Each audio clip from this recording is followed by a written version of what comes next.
How's it going, guys? Hope you're all doing really good.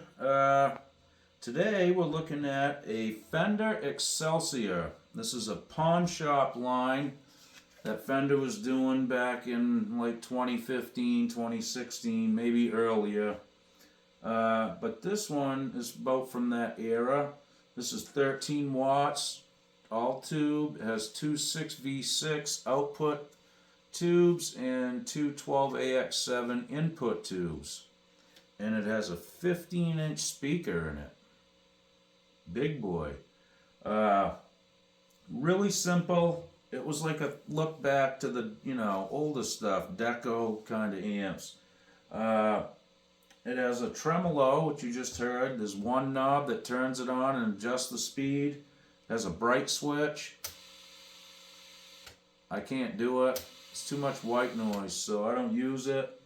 And it has a volume control, and that's it. No reverb, no tone, or anything like that. So what you're hearing is right direct. It has three inputs. It has a guitar, microphone, and an accordion input. Did they make electric accordions? They must have. I don't know. Anyway, I can't imagine there's a great demand for like a lead accordion player right now. Maybe the rhythm guys are getting gigs. I don't know.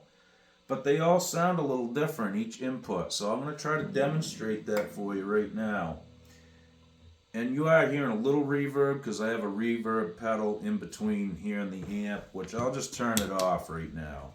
So this is completely dry, right to the amp. Here's the guitar.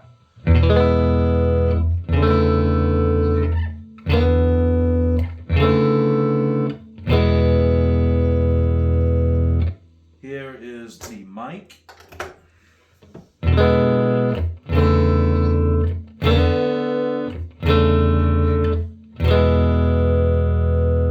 lot less volume. Here's the accordion.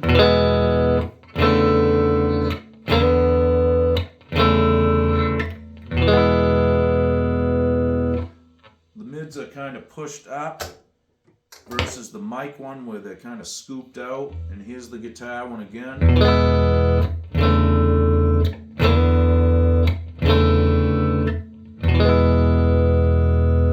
A lot bigger bass response and a little bit louder too, I'd have to say. So, it's pretty easy. You just plug in, turn the volume up. You're there, it sounds really good with the guitar, just plugged right into it too, so. But these really do like pedals too. If you put a few pedals in front of it, it works really good. And it likes single coils. Now a lot of these low watt tube amps sometimes don't handle humbuckers that well. They break up almost instantly. Excuse me, that sort of thing, so. Usually single coils work really good with most low wattage tube amps, but some humbuckers will make them dance too. And this with a big speaker, I think it has a lot more headroom, clean headroom, before it really takes off. So we'll try it with a humbucker guitar here in a second. So here's a little bit more with a single.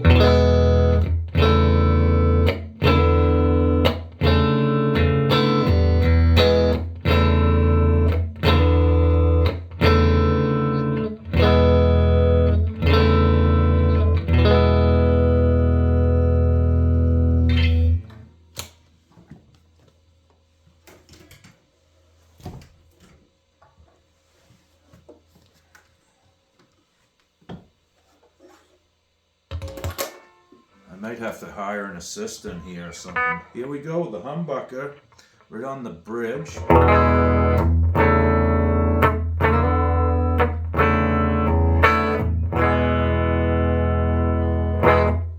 It's a little thicker tone, a little muddier, but it's taking it quite well. Let's go to both pickups.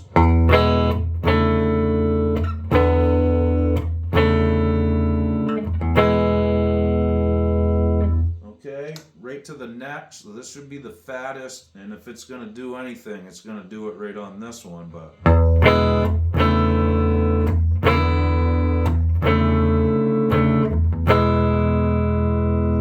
it just gets bigger and fatter. It doesn't distort or anything, which is really nice. This is a great amplifier, you know, to play with humbuckers or singles, you know, live. It'll work. You may have to do a boost pedal thing or an EQ pedal just so when you switch guitars, if you don't want it as thick, etc. But it works good. Let's hear it a little bit with some reverb.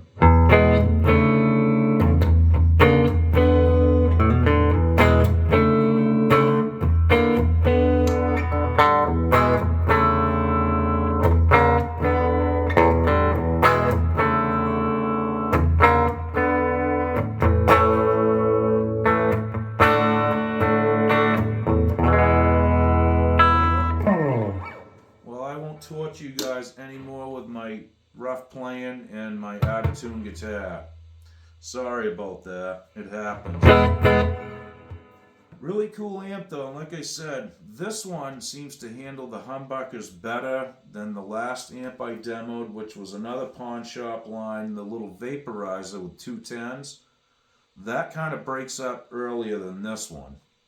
But both, I use them both together and just split out of a pedal at the end of the chain, and they have a kind of cool sound with the 15 and the 210s. It's really neat, and they're just 1 watt apart, so it's pretty close really about when they break up. But I think this one will take a little bit more. You'll have a little more clean headroom. In any case, you know, you could play a nice small club, you know, or a jam space without micing it, and if you mic'd it, you know, for a big one, it would still be great. So anyway, I'm going to give you guys a nice view of the front and the panel on the top and the back, how they kind of did the chassis. It's really interesting. So without further ado, let's get right into that. Okay guys, here's a view of the front right here. Really well done. I really like this Art Deco thing. It's just neat. The blue light is just off my pedal board, but it is a nice brown color. Here's the Excelsior badge, and I'll give you a shot of the hang tags so you guys can have all the info. There you have it. Really neat. Here's the top panel. Again, tremolo, bright switch, volume, 3 inputs. That's it. Let's take a look at the back. Okay guys, you can hear just a little bit of hum. There's where your tubes are. And there's a little protective cage over them. Here's your transformers. This is your on and off switch. That's where you turn your amp on and off. And normally this would be mounted in the top section of the amp, but they run this umbilical conduit up to the control stack. Kind of different. And I'm guessing that's why there's no reverb tank. You could mount it on the side wall, but with that big 15-inch speaker, that might not work out that great. Well, there you have it, folks. Thanks for checking it out. The only thing I wish this really had was a foot switch that turned the tremolo on and off. Other than that, it's a really cool amp. Well, I hope you enjoyed that. Take good care. We'll see you soon. Okie doke.